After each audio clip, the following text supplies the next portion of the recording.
Hello student, I am again with you with a video for 11th physics.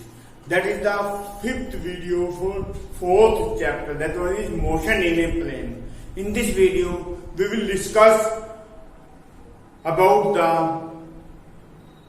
vector products, means cross product of vectors and some components along dot product, along cross product. ये दो तीन topic है, इसको हम करेंगे, बहुत ज्यादा चीजें नहीं करेंगे, थोड़ा थोड़ा करते हुए चलेंगे। तो अब हम करते हैं cross product of two vectors. मैंने वेक्टर प्रोडक्ट की बात की थी लास्ट वीडियो में और डॉट प्रोडक्ट वहीं पे हमने डिस्कस कर ली थी। आज बात करते हैं क्रॉस प्रोडक्ट की। मीन्स सेकेंड टॉपिक है cross product of two vectors. इसका एक नाम और होता है वेक्टर प्रोडक्ट। वो स्केलर प्रोडक्ट थी, वहां पे जो रिजल्टेंट था वो एक स्केलर क्वांटिटी, यहां पे जो रिजल्टेंट है वो एक वेक्टर क्वांटिटी। अगर हमारे पास ये टू वेक्टर्स है ए एंड बी और दोनों के बीच में एंगल थीटा है, तो इनकी क्रॉस प्रोडक्ट अगर हमें करनी है तो R is equal to A B sine theta N cap. देखो वहां पे ए बी कोस थीटा था, यहां पे ए बी साइन थीटा है। Means the cross product of two vectors is the product of both magnitude of both the vector with sine of angle between them. Means दोनों के बीच के angle की sign. Normally इससे हम area find करते हैं, means पूरे एरिया की बात करेंगे। इसको एक क्या बनाएगा, पैरेललोग्राम बनेगा, पूरा एरिया फाइंड कर देगा इसका इस फॉर्म से। अब यहां पे एन कैप का मतलब क्या है, मीन्स जो रिजल्टेंट है वो ए और बी दोनों के परपेंडिकुलर है, वो normal and unit vector. Unit vector का मतलब मैग्नीट्यूड वन सिर्फ डायरेक्शन बता रहा है रिजल्टेंट की, वो इसके परपेंडिकुलर, या तो आउटवर्ड और या inward. Means its direction will be found by the right hand thumb rule. N cap gives the direction of the resultant which is perpendicular to both A and B. दोनों के ही perpendicular होगी, दोनों के perpendicular या तो ये direction हो सकती है या पीछे की तरफ, इनवर्ड या आउटवर्ड। तो इसके डायरेक्शन फाइंड करते हैं राइट हैंड थंब रूल से। बहुत इंपॉर्टेंट है right hand thumb rule. Right hand thumb rule क्या कहता है, if we curl our finger of right hand in the direction of angle theta. देखो ए क्रॉस बी का मतलब एंगल थीटा की डायरेक्शन ए से बी की तरफ। अगर बी क्रॉस ए की बात करते हैं तो एंगल थीटा की डायरेक्शन बी से ए की तरफ की बी हो जाता है। B cross A cross B ये है, बी क्रॉस ए ये है, तो थीटा की डायरेक्शन का इफेक्ट पड़ता है। तो if we curl our finger of right hand की फिंगर हमने कर्ल कर ली, मोड़ ली in the direction of theta, देखो थीटा की डायरेक्शन में आ गई है, फिंगर यहां से स्टार्ट हुई ऐसे चल रही ना, तो थीटा की डायरेक्शन में। तो our stretch thumb of right hand gives the direction of resultant. तो ये थंब हमें रिजल्टेंट की डायरेक्शन दे रहा है। मीन्स किधर होगा रिजल्टेंट, आउटवर्ड। ये आर की डायरेक्शन मिलेगी आउटवर्ड।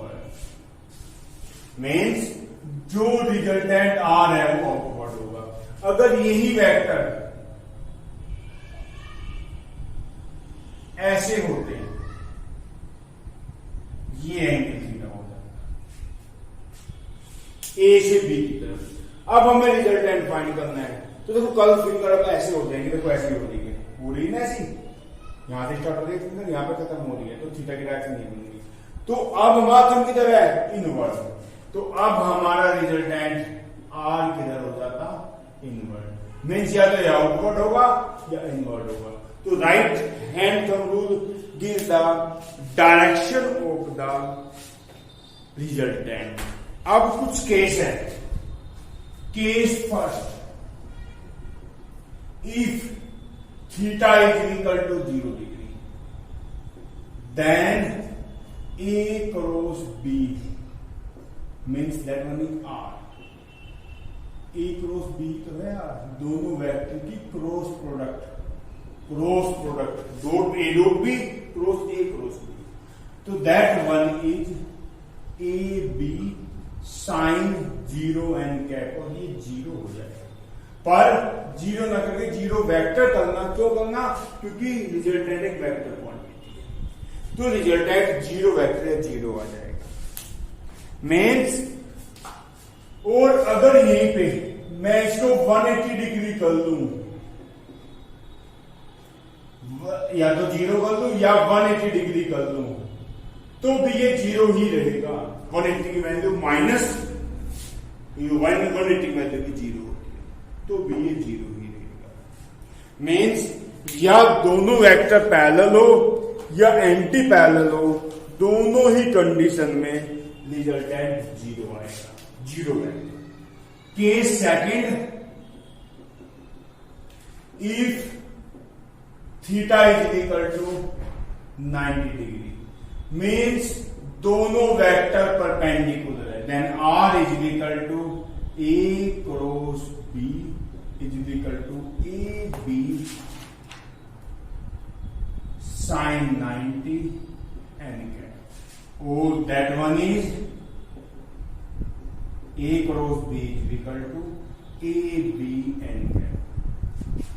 तो यहां पे रिजल्टेंट 0 वेक्टर, अगर पैरेलल है दोनों वेक्टर या एंटी पैरेलल, 0 डिग्री का मतलब दोनों वेक्टर पैरेलल हैं, और 180 डिग्री का मतलब दोनों वेक्टर एंटी पैरेलल है, तो resultant 0 vector.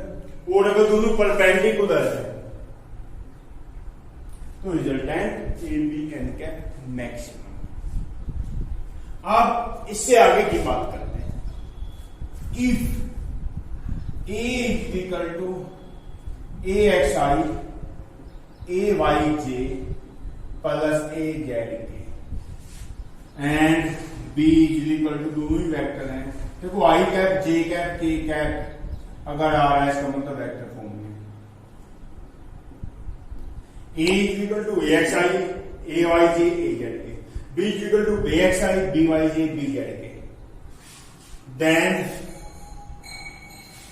A cross B is equal to A X I plus A Y J plus A Z K, cross product with B X I plus B Y J plus B Z.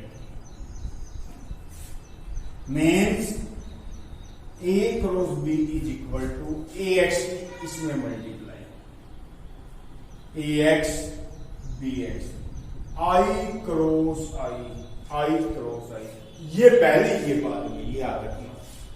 Plus अब इसकी इसमें multiply A X B Y, A X की इसमें multiply I cross J, I cross, अब इसकी इसमें multiply A X B Z I cross, अब ऐसे ए वाई की तीनों multiply plus A Y B X J cross Y, Y का मतलब जे, एक्स का मतलब Y, A Y B Y J cross J plus A Y B Z, A Y B Z J cross, अब इसकी multiply plus A Z B X के cross I plus A Z B Y के cross J plus A Z B Z K cross. ये आ गया आपकी value, note number की। इसकी मल्टीप्लाई करने में 3 टर्म्स, इसकी मल्टीप्लाई 3 टर्म्स, इसकी मल्टीप्लाई 3 टर्म्स, तो टोटल 9 टर्म्स। ए क्रॉस, देखो अब कंडीशन क्या है, आई क्रॉस आई, दोनों के बीच में एंगल कितना है 0 डिग्री का, तो रिजल्टेंट कितना होगा 0। आई क्रॉस जे, दोनों के बीच में 90 डिग्री का एंगल, तो रिजल्टेंट कितना होगा आई क्रॉस जे। देखो आई से जे तो प्लस के आ जाएगा, मीन्स आई की वैल्यू 1, जी की वैल्यू 1 और डायरेक्शन क्या आएगी, दोनों के परपेंडिकुलर, मीन्स ये एक्स एक्स ये वाई एक्स इनके परपेंडिकुलर, जेड एक्स हो गया प्लस का या माइनस का, यहाँ प्लस का आ जाएगा। वो कैसे आएगा उसकी बात करते हैं। ये एक आप सर्किल बना लो,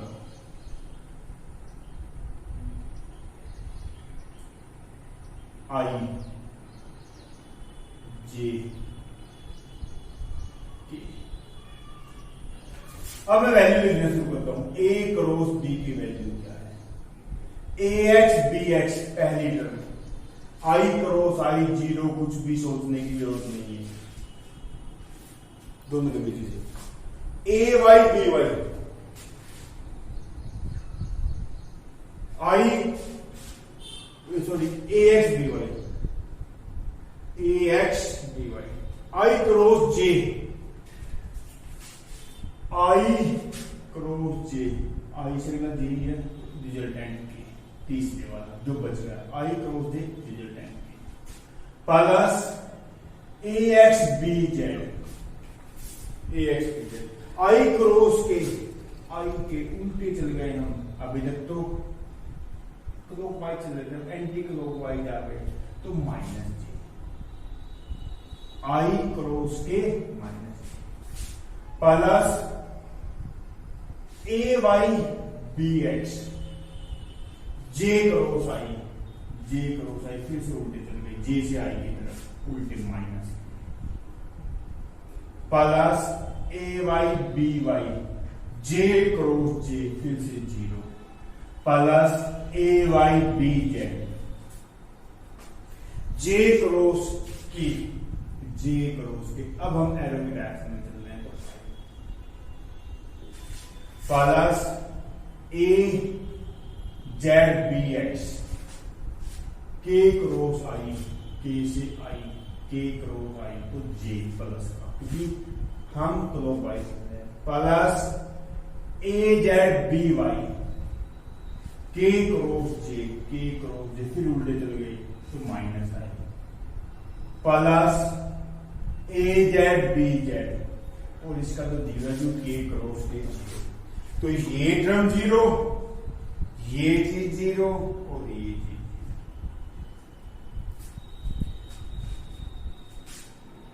because I cross I is equal to J cross J is equal to K cross K and is equal to zero, I cross I भी जीरो, जे क्रॉस जे भी जीरो, के क्रॉस के भी, I cross J, I cross J that one is K, और इसका उल्टा जे cross आई minus के, आई cross जे के, जे cross आई minus, जे cross के,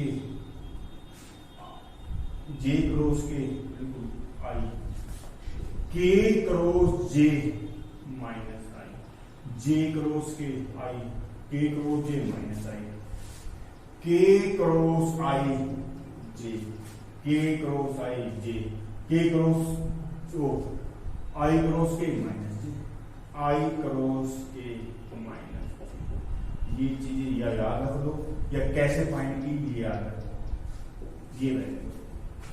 तो ऊपर से आ गया हमारे पास a multiply b is equal to A X B Y A है, मैंने दोनों minus A X B Z J है, ये माइनस का हो जाएगा, minus A Y B X K है,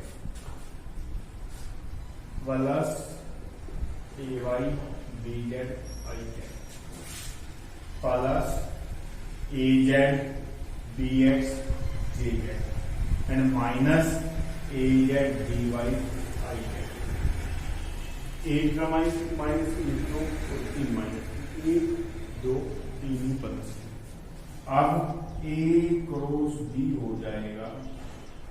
आप क्या करेंगे, आई कैपिटल लिख लो, एक तो ये है और एक ये, पहले प्लस की लिख लो, A Y B Z minus A Z D Y I capital,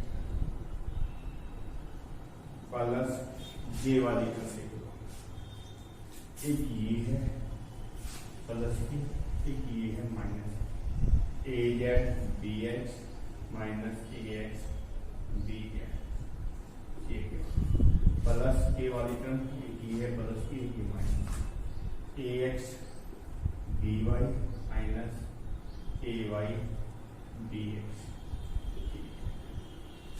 तो ये आपका रिजल्ट है। अब इसका एक और मेथड है, बहुत आसान है, डिटर्मिनेंट्स मेथड, थोड़ा याद करना पड़ेगा, इसमें तो बहुत लेंथी हो गया, आपको टाइम कम लगेगा। ए क्रॉस बी आपको फाइंड करना है। वैसे मैथ्स वाले स्टूडेंट्स को डिटर्मिनेंट सोल्व करना बताया जाएगा, पर फिर भी अगर आप यहां देख लेंगे तो ज्यादा कुछ सीखने की जरूरत भी नहीं है। आई जे के, तीन आई जे के, पहली कौन सी है, ए वाली है, आई के मल्टीप्लाई में ए एक्स, जे के ए वाई, एक A Z, means A X A Y A Z, फिर B X B Y B Z, ये आपने ऐसे आई के नीचे A X B X, J के नीचे ए वाई बी वाई, के नीचे ए जेड, ठीक है। अब डिटर्मिनेंट को सोल्व करने का तरीका क्या होता है, आई के साथ मल्टीप्लाई में इसको छोड़ दो, इसको पूरी को, इसको छोड़ दो, इसकी इसमें देखो फर्स्ट सेकंड थर्ड फोर्थ चार टर्म, पहली चौथी की मल्टीप्लाई माइनस दूसरी और तीसरी की मल्टीप्लाई, तो पहली चौथी A Y B Z minus, sorry ये ए जेड आएगा, A Y B Z A Z B Y, ये आपकी आई के साथ है। फिर जब डिटर्मिनेंट सोल्व करते हैं, अब ये डिटर्मिनेंट एक दो तीन है, तो तीन टर्म आएंगे, इसमें एक टर्म आ गई, दूसरी टर्म के लिए बात करते हैं। फिर जे, पहली प्लस की दूसरी माइनस की, तो माइनस जे, पहली प्लस की आई दूसरी माइनस की थी, इसको छोड़ दो, इसको छोड़ दो, पहली चौथी की multiply A X B Z minus A Z B x, अगली टर्म फिर प्लस, अब की बात फिर plus,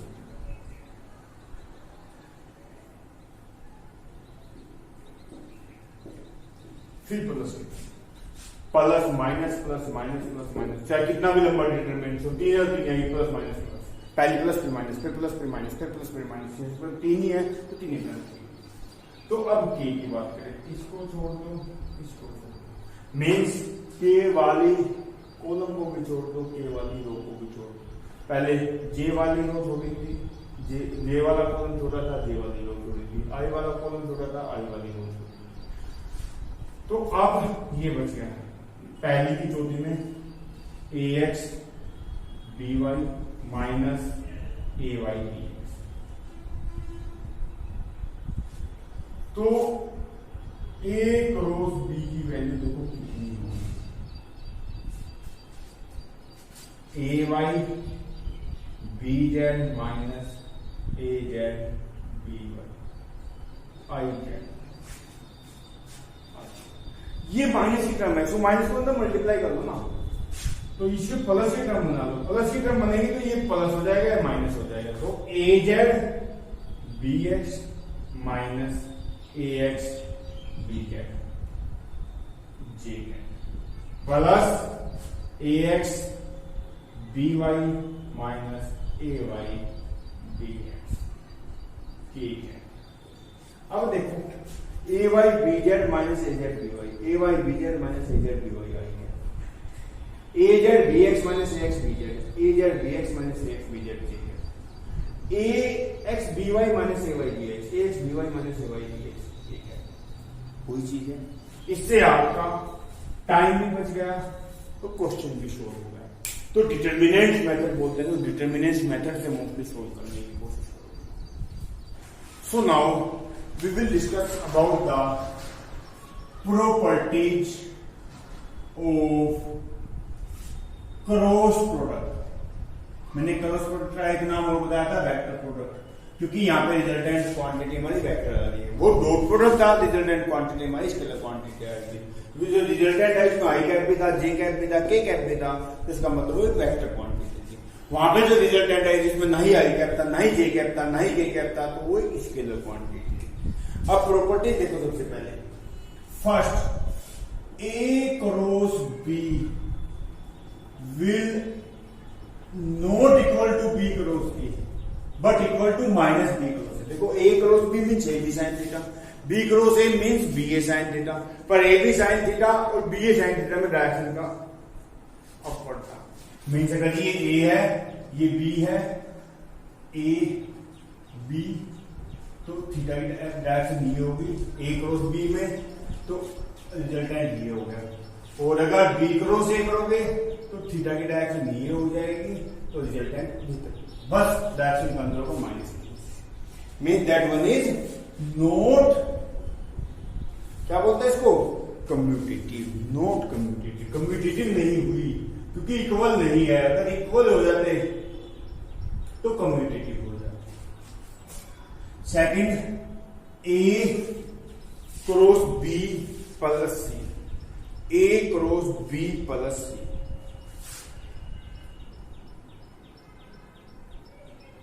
is equal to A cross B plus A cross C, ये होता है। तो इसका मतलब डिस्ट्रीब्यूटिव, डिस्ट्रीब्यूटिव है, ये डिस्ट्रीब्यूटिव है, डिस्ट्रीब्यूटिव ओवर एडिशन। कम्यूटेटिव तो नहीं है पर डिस्ट्रीब्यूटिव है। यहां बी क्रॉस ए मत करना, ना ही सी क्रॉस ए मत करना, पहले ए बाद में बी, पहले ए बाद में सी, ये चीजें याद रखना है इसमें।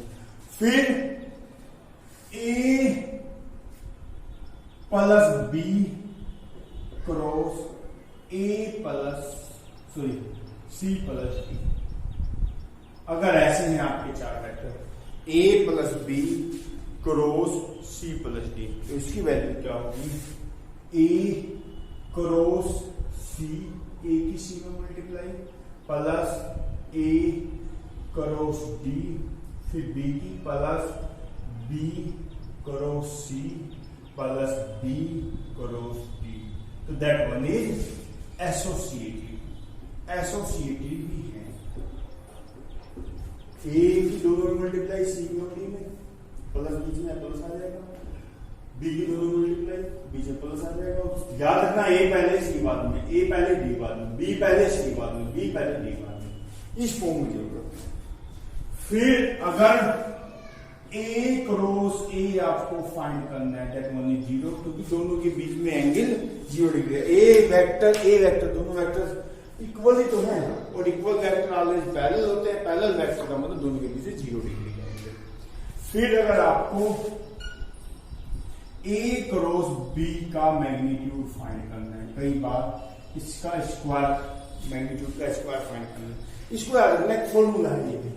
इसका मतलब होता है ए के मैग्नीट्यूड का स्क्वायर, बी के मैग्नीट्यूड का square minus A dot, A के मैग्नीट्यूड का स्क्वायर, बी के मैग्नीट्यूड का square minus A dot B का स्क्वायर। मीन्स दो वेक्टर की क्रॉस प्रोडक्ट का स्क्वायर इज इक्वल टू होगा A square B square minus A dot B का। ये एक फॉर्मूला है। एक ऐसा ही फॉर्मूला है 6a क्रॉस b क्रॉस, अगर आपको तीन वेक्टर मल्टीप्लाई कर दिए, a cross b cross c। देखो यहां पे थोड़ा मुश्किल हो जाता है, पहले की दो वेक्टर मल्टीप्लाई करो, फिर उसमें a की मल्टीप्लाई करो, लेंथी बन जाएगा। तो इसका एक स्मॉल फॉर्मूला है c dot a, C dot A dot product the B vector, क्योंकि ये कैसी क्वांटिटी आएगी, एक स्केलर क्वांटिटी आ जाएगी डॉट प्रोडक्ट, और वेक्टर के साथ स्केलर की मल्टीप्लाई वेक्टर आ जाएगी, minus B dot A with vectors.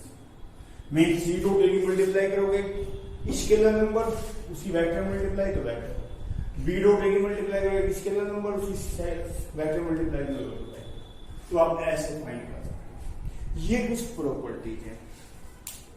अब छोटे छोटे दो टॉपिक हो रहे हैं, स्केलर एंड ये क्वेश्चन आते हैं इन टॉपिक्स में, vector component of a vector along other vector. एक वेक्टर का दूसरे वेक्टर के अलोंग कंपोनेंट, स्केलर कंपोनेंट और वेक्टर कंपोनेंट। मीन्स पहले करेंगे scalar component of vector A along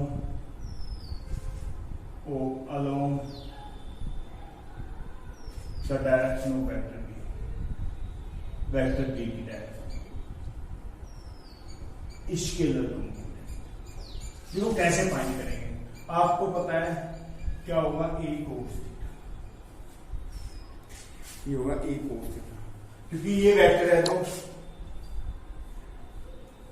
ए और बी या बी और ए, ये थीटा और हमें इसका कंपोनेंट यहाँ पे फाइंड करना है। ए के दो कंपोनेंट हो जाएंगे, एक ये तो होगा ए कोस थीटा और ये होगा ए साइन थीटा। तो इसके अलावा क्या होगा, ए कोस थीटा, तो ये होगा ए कोस थीटा, थीटा दोनों के बीच में एंगल है।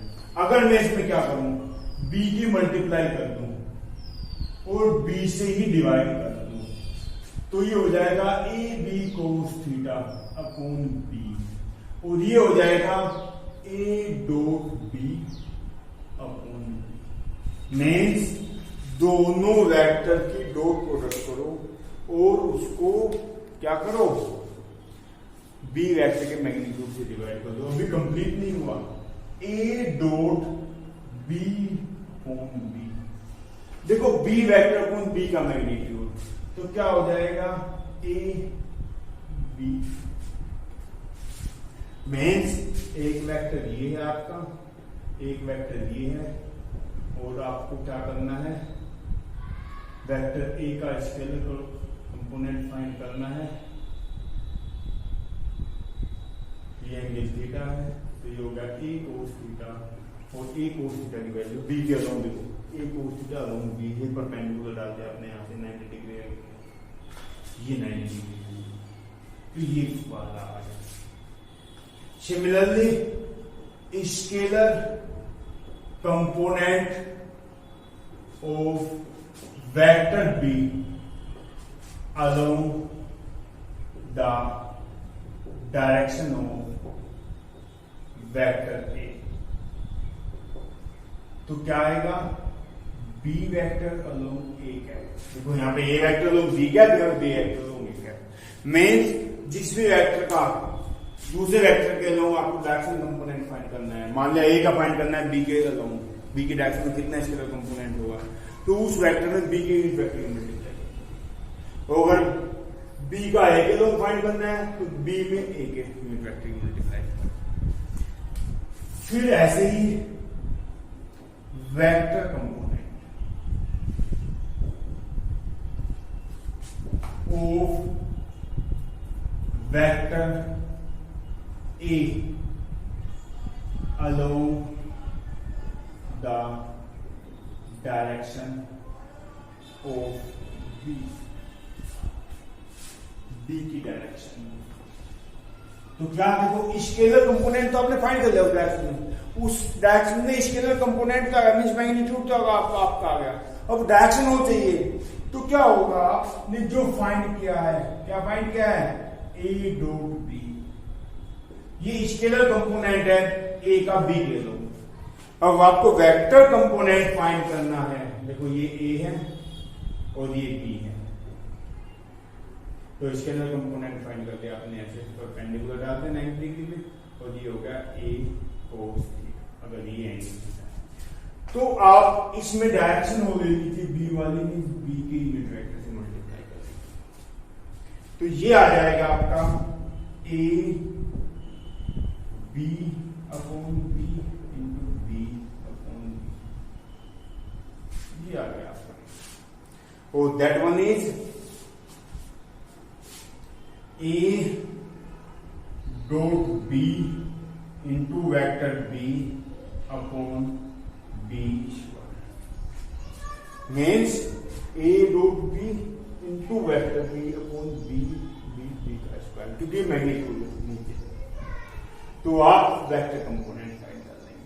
वेक्टर कंपोनेंट में क्या क्या जो स्केलर कंपोनेंट था उसमें से डायरेक्शन को मल्टीप्लाई कर देंगे। किसी डायरेक्शन में फाइंड करना, बी की डायरेक्शन में, तो बी की डायरेक्शन क्या है, बी का यूनिट वेक्टर। तो आपने इसको भी vector B upon magnitude B, इसको भी vector B upon magnitude B, तो A dot B multiply vector B upon B square. देखो ये स्केलर क्वांटिटी, ये स्केलर क्वांटिटी, पर ये वेक्टर क्वांटिटी, तो ये स्केलर सारी वेक्टर मल्टीप्लाई होकर वेक्टर क्वांटिटी आ जाएगी। Similarly vector component of vector B along the direction of A, वही चीज आपने फाइंड किया था scalar component of vector B along the direction of A. Scalar component तो ये है और आपको चाहिए इसी डायरेक्शन में वेक्टर कंपोनेंट, तो इसमें डायरेक्शन की मल्टीप्लाई कर दो, क्योंकि एक ही डायरेक्शन में वेक्टर कंपोनेंट की तो डायरेक्शन बना दो पोजीशन। तो ये आ जाएगा B dot A vector upon A magnitude into A vector upon A magnitude, तो ये हो जाएगा B dot A vector upon A square, या ए डॉट बी, क्योंकि आपको पता है कि बी डॉट ए और ए डॉट बी इक्वल होते हैं, तो बी डॉट ए कर लो या ए डॉट बी कर लो, क्योंकि मैग्नीट्यूड ही आना है वो तो इक्वल ही आएगा।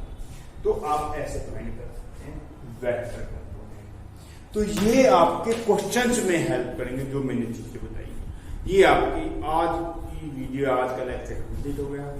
आपके वेक्टर कंप्लीट हो गए, पर कंप्लीट होने का मतलब ये नहीं कि आगे वेक्टर नहीं आएंगे। वेक्टर तो फोर्स भी एक वेक्टर क्वांटिटी है, प्रेशर भी एक वेक्टर क्वांटिटी है, मींस आगे बढ़ने कितने सारे वेक्टर क्वांटिटी है।